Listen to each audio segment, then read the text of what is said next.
This is AKD Radio in collaboration with KDR Radio and Television. We are broadcasting live from the heart of America. And today on our radio talk show, we've got Honorable Moses Masika Wetangula. Please, listeners, this will be a very nice opportunity to hear what Mr. Moses Masika Wetangula has for Kenya as a presidential aspirant. So before we continue, let's get to know who is Honorable Moses Wetangula Masika. Let's go on. Thank you. As you have said, a senator. I represent Bungoma County. I am the leader of the minority in the Senate, or in other jurisdictions, you will say I'm the leader of official opposition. I am a leader of a political party called Ford Kenya, which is one of the key parties in the coalition of CORD. CORD brings together ODM, led by Mheshimiwa Raila Odinga, Wiper, led by Mheshimiwa Kalonzo Musyoka, and Ford Kenya, led by yours truly. In the Senate, we have a very active team. Jubilee has a majority of 3.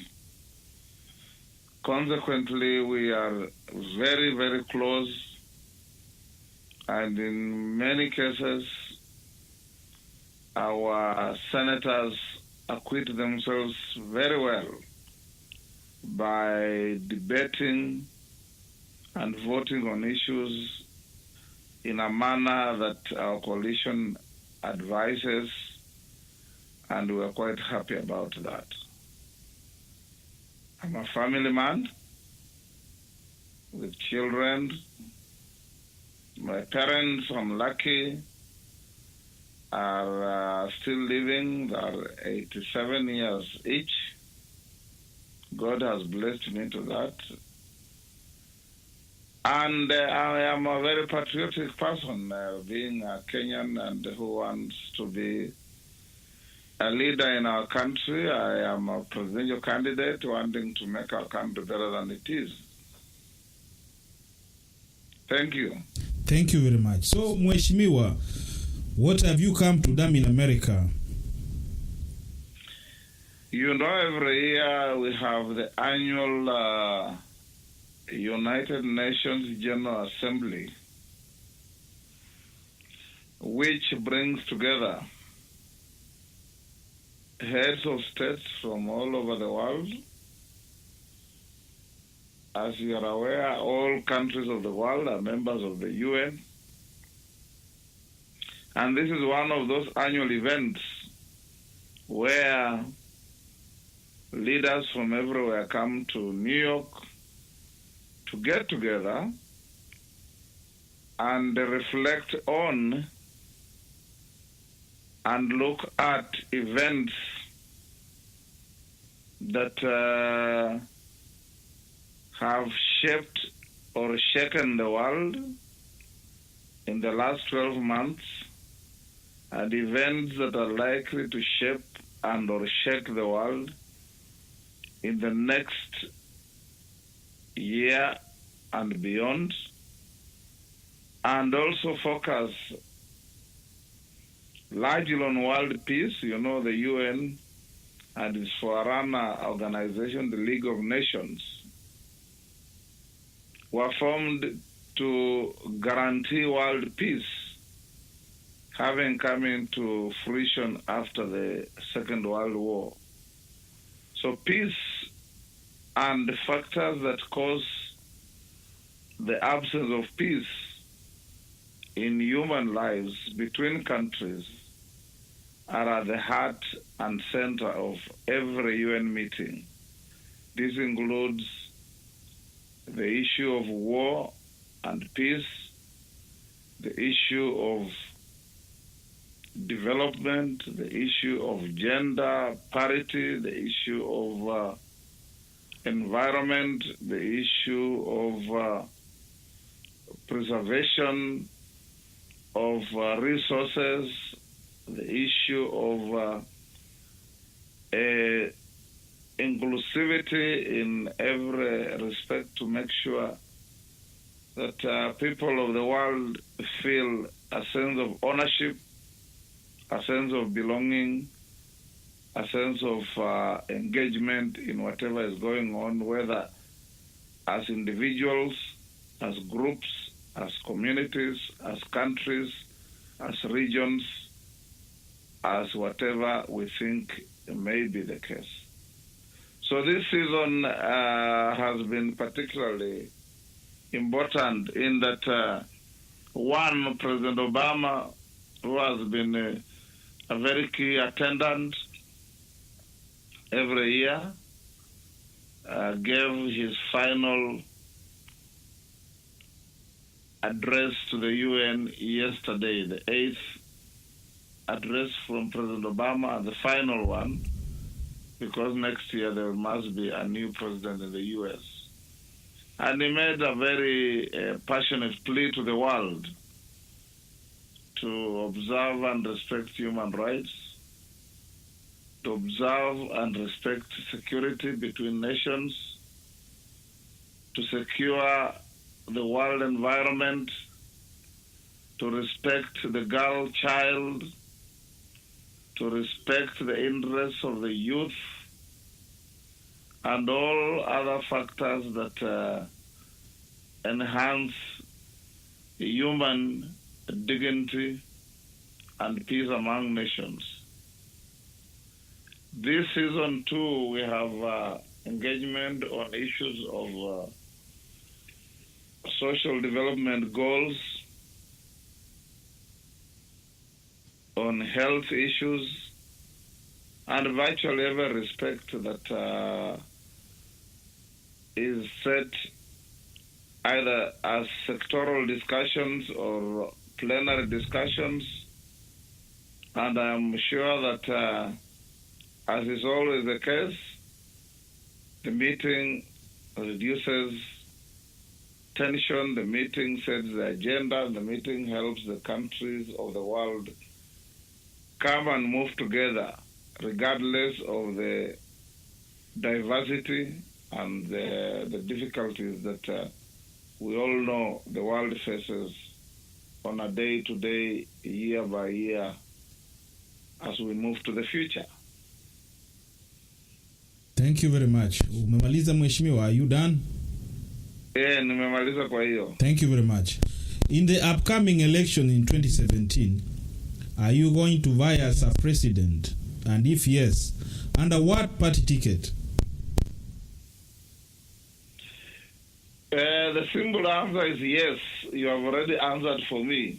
I am a candidate, a presidential candidate for the presidency of the Republic of Kenya, our country. I lead a party, like I said, for Kenya,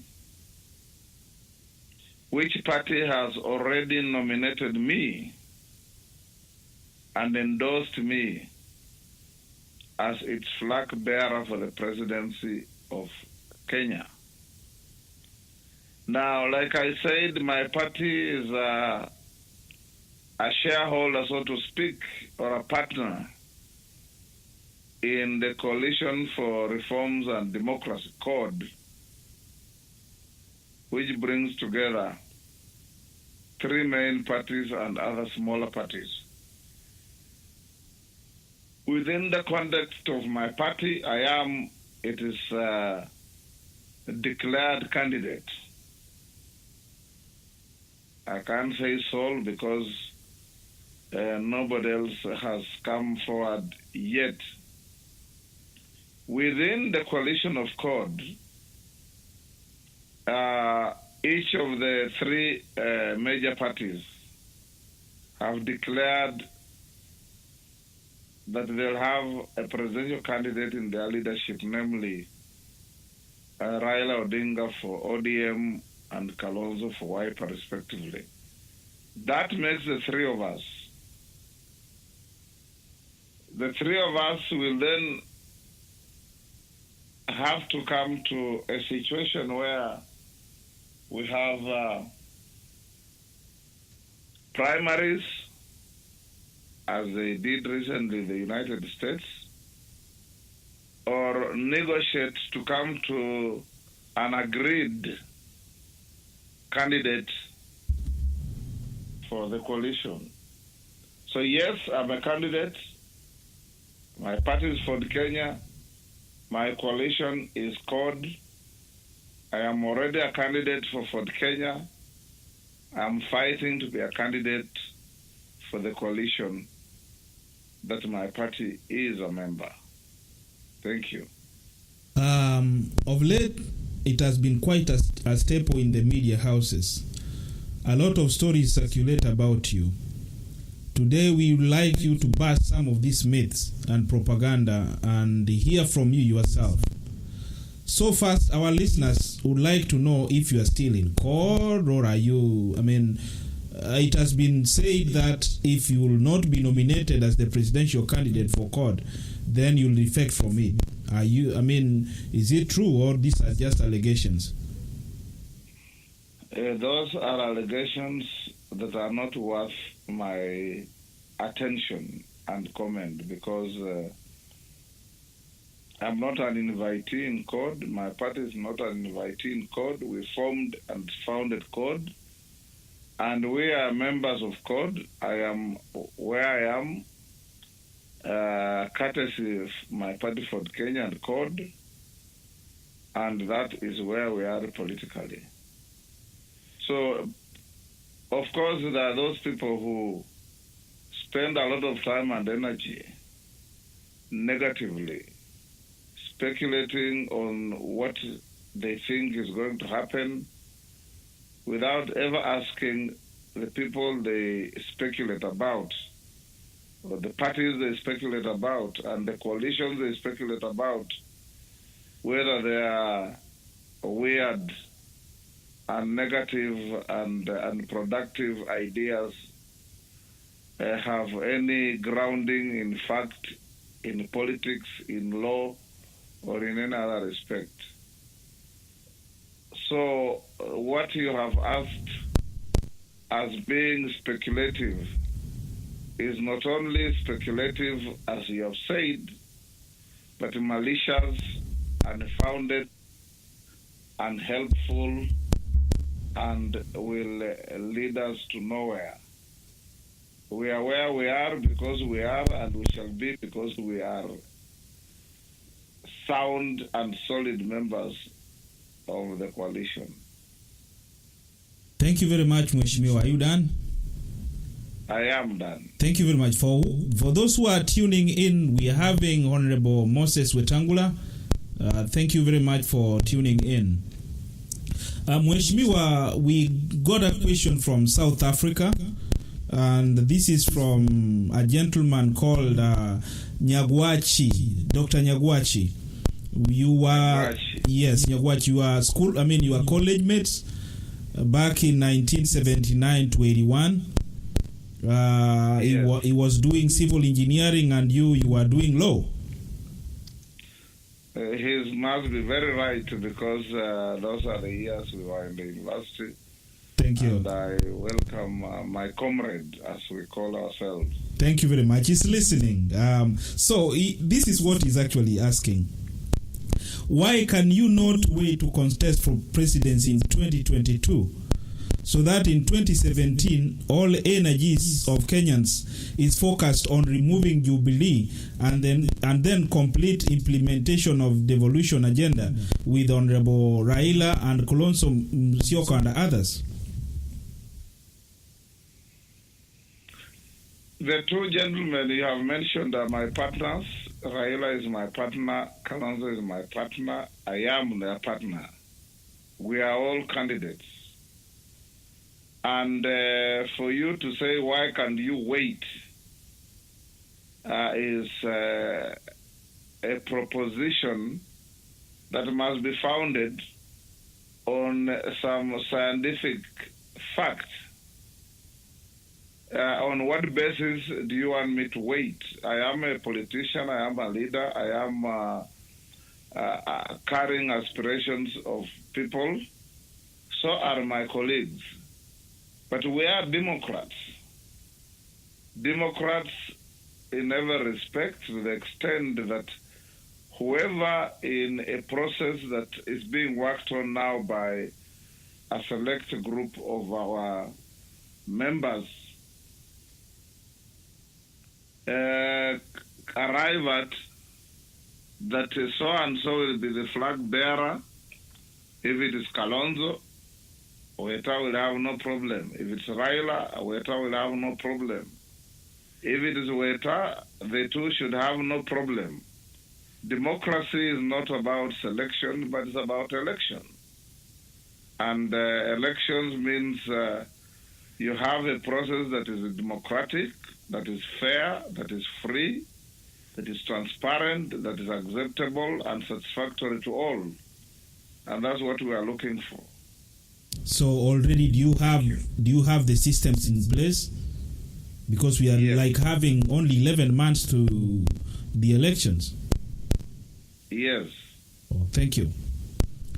And then there is another question from a gentleman called Patrick Cheriro from Canada. It's also reported that you are a Jubilee project, calculatingly sent to divide the Luhya vote. What's your response? That is malice that deserves no comment from me. It is unfounded. It is, I don't want to use very strong language, but that is what it is and must be treated with the contempt it deserves. Thank you, Mheshimiwa. What do you think is the future of CORD? CORD has a very strong foundation. If you look back and in contemporary history, most coalitions barely survive elections, particularly where the coalition has not won the elections. It is always easier to share the benefits of an election by way of victory than to stick together and share the spoils by way of loss. CORD has stuck together through the last 5 years. From October, November 2012, when we came together, to date, we have stood together. If it's Kiswahili interview, ningekuuliza tungekula ng'ombe mzima, mkia utatushinda.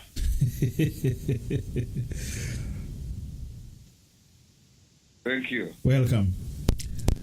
There are also rife rumors that the Luhyas have formed a political group called Mulembe Consciousness, also known as a third force. Are you aware of this? And are you part of this? Could you tell us more on this? Our listeners are keen to hear more about these rumors.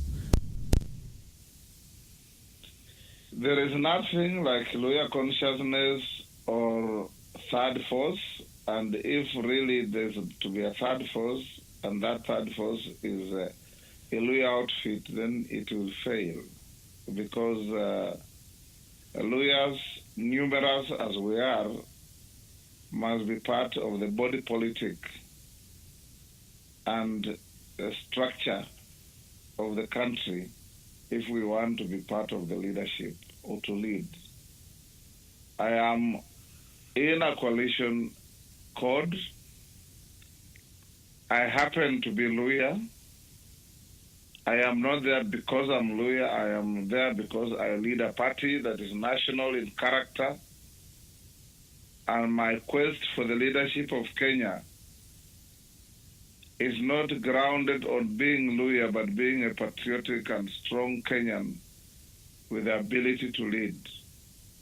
However, every Kenyan has a primary constituency being the community where you come from, the region where you come from, the party where you belong to.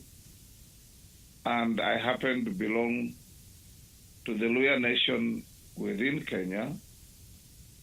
And those talking of Luhya consciousness are entitled to say what they are saying and are entitled to champion what they're championing, although I hear very little about it.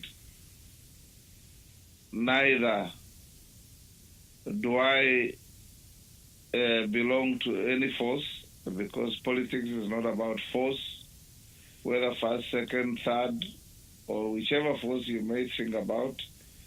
Politics is about the character of persuasion, the ability to not only unite but persuade people to see what you stand for, appreciate what you stand for, and stand with what you stand for, and therefore vote for you to lead them, both as individuals and as a nation, and that's what I'm looking for within CORD. Thank you very much, Mheshimiwa. Thank you.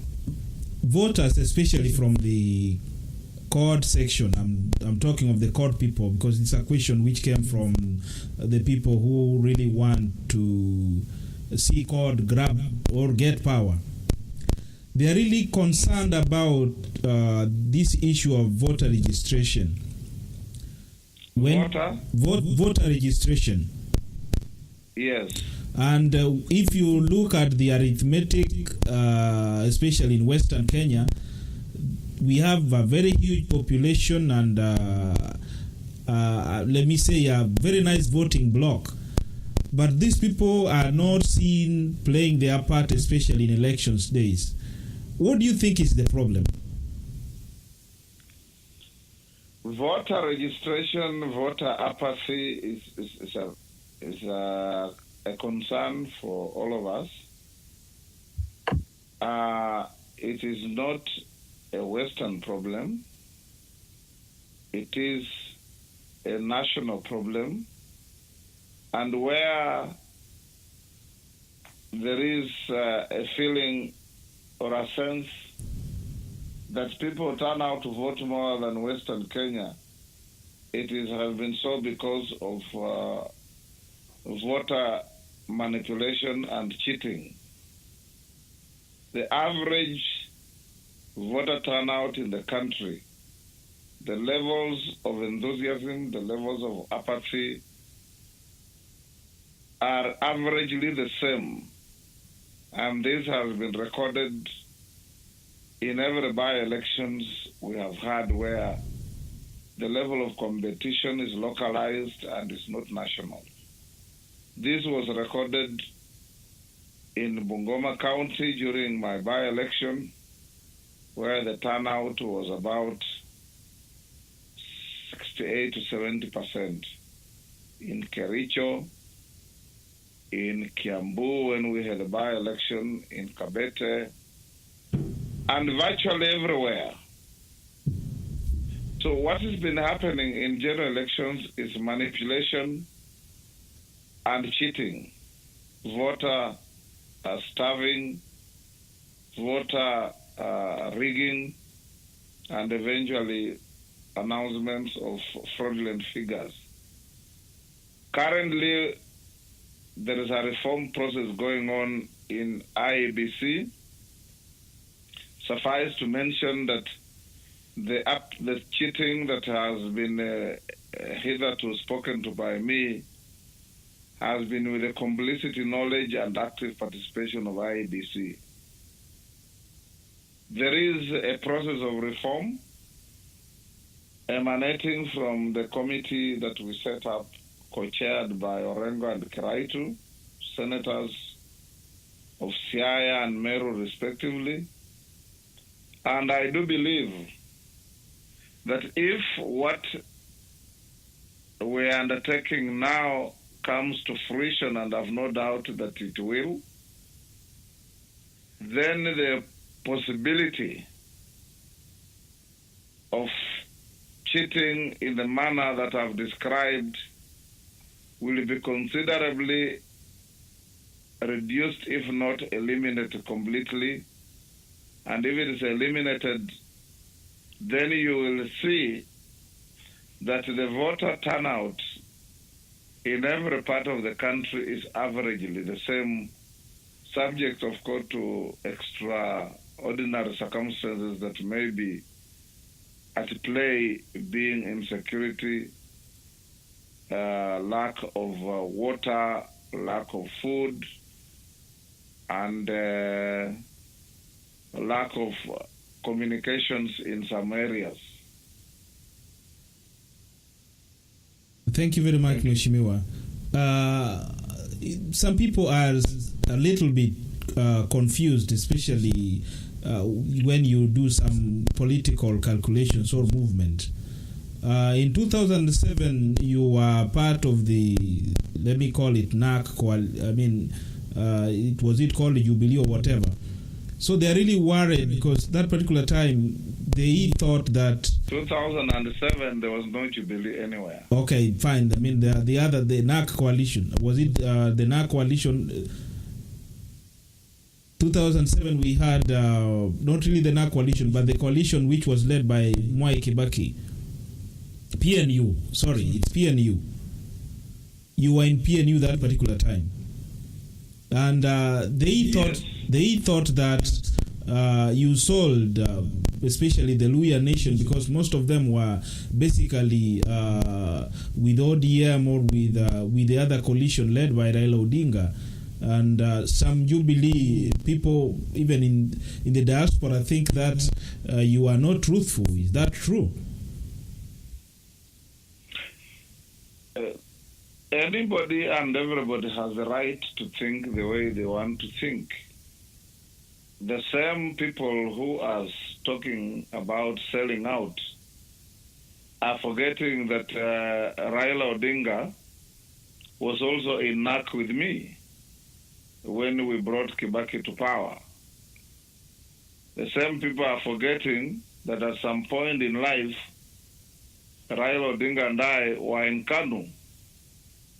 I was a rank and file member. Raila Odinga was the Secretary General at some point. The same people are forgetting that the party that I belong to, Ford Kenya, is the party through which Raila Odinga went to Parliament in 1993. The same people are forgetting that in 2007, Ford Kenya opted to remain, rather to form and be part of PNU, as Raila Odinga formed Orange Party, which came into birth after the 2005 referendum on the Constitution, when it started at Orange Democratic Party Kenya, ODM Kenya, that split into Orange Democratic Party and Orange Democratic Party Kenya, ODM Kenya of Kalonzo Musyoka. Ford Kenya remained part of PNU, and after the disputed elections, we all came together as a grand coalition government, with Raila as Prime Minister, Kibaki as President. I was in cabinet, so are many others. In 2013, October, we formed CORD, Ford Kenya, Wiper, ODM, and many other smaller parties, many of which have since decamped from CORD. In that historical structure, where is the sellout? And I want to caution those who have got these perverted ideas that when you don't agree with them, you are selling out. Selling out to who? Everybody has a right as a human being and within the structure of our Constitution to have a conscience, to have association, to have choice. Political choice, social choice, economic choice. And it is this name calling and labeling by people who barely understand what is their name calling and labeling that sometimes leads to our disintegration in our structures. I certainly will not be swayed by those name callers to make any decisions that are unhelpful, because my patriotic feeling and duty puts me at this time in history where I am. Politics is dynamic. Politics is about choices, and choices are informed by interests either of individuals, groupings, communities, or whatever formation you may call. I always respect the will of the people, and the will of the people that I lead puts me where I am as a matter of conscious choice in the politics of our country. Thank you. I wish you well, those of you who are used to condemning and naming others for whatever reason you have, that whoever doesn't agree with you is a sellout, to exercise your conscience and change your attitudes. Those who don't agree with you have the right to hold their views the same way you hold yours. And they may also think that you hold yours because you are selling out, but they are decent enough not to say so to you. So exercise equal decency towards others. Thank you very much, Mheshimiwa, for that elaborative answer. And then listeners would like really to know, what are you bringing on the table as a president of the Republic of Kenya, given a ticket from court? What are you really bringing on the table? They want really to know your track record. They want to know what you've contributed to the Kenyan society, and etc. Go ahead, Mheshimiwa. It is a question that may be answered in many ways.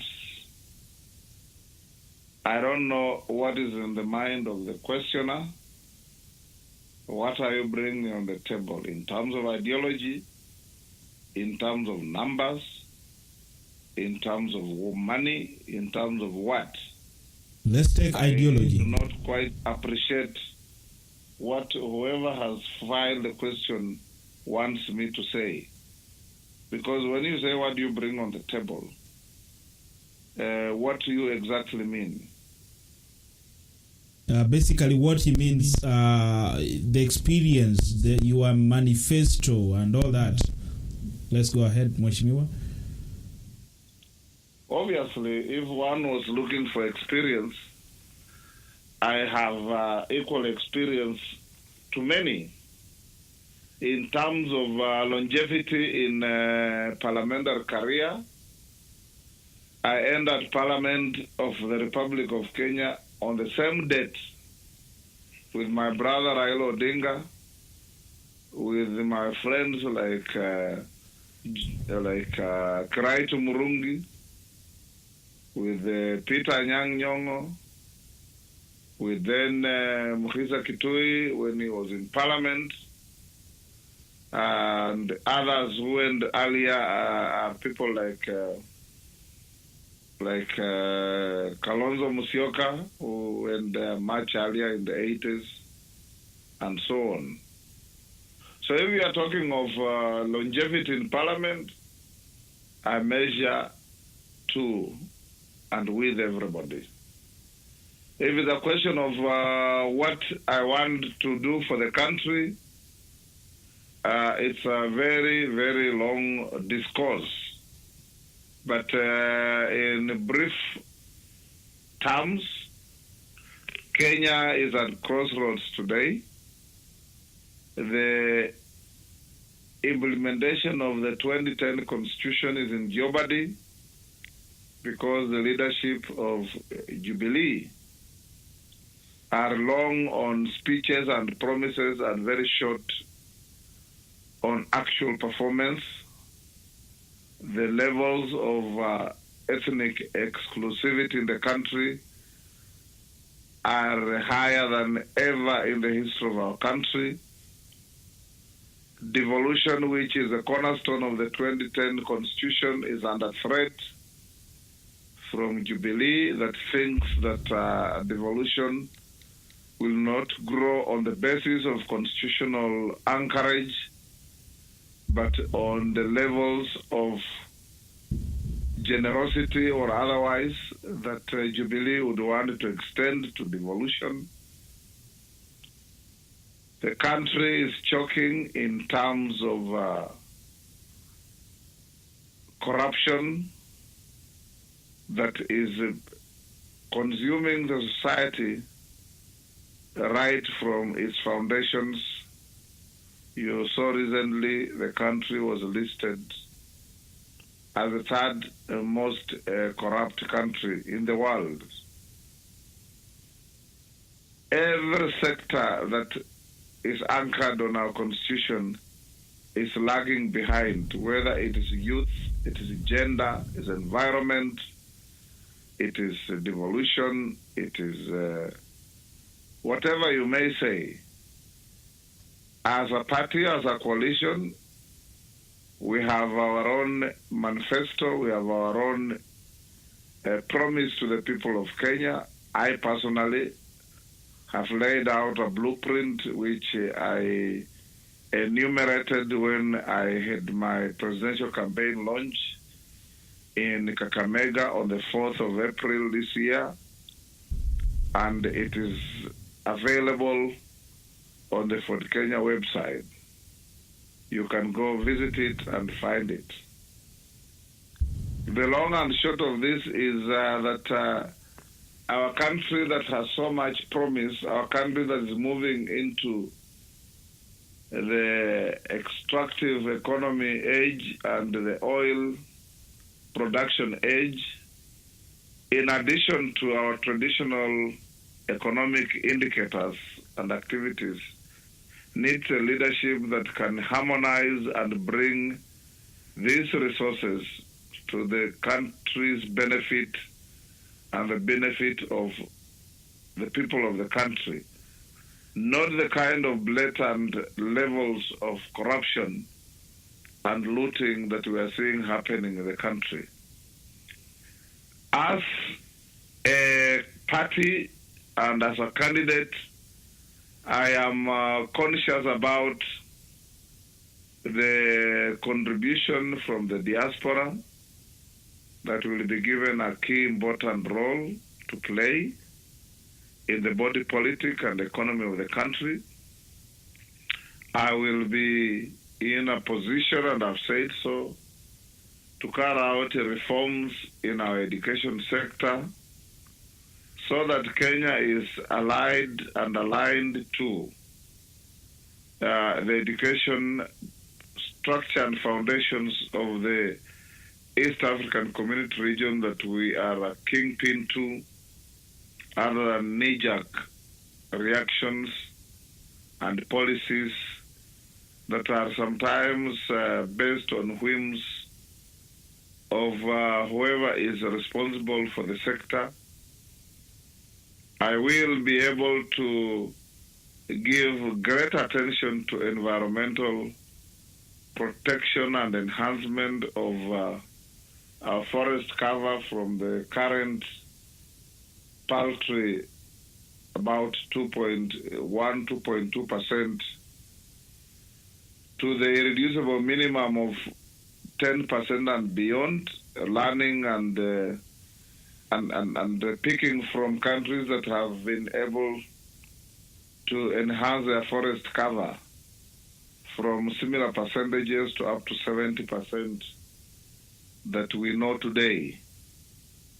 I have said, and I want to repeat, that a government led by me and our coalition will pay great attention to regional, sub-regional, and international affairs that places our country right at the center of positive activities that help bring and enhance peace in the East African sub-region of Africa, the Horn of Africa to which we belong, with the innumerable challenges emanating from instability in South Sudan, in Somalia, in Eritrea, now rearing its ugly head in Ethiopia and Burundi, so that our region can have peace.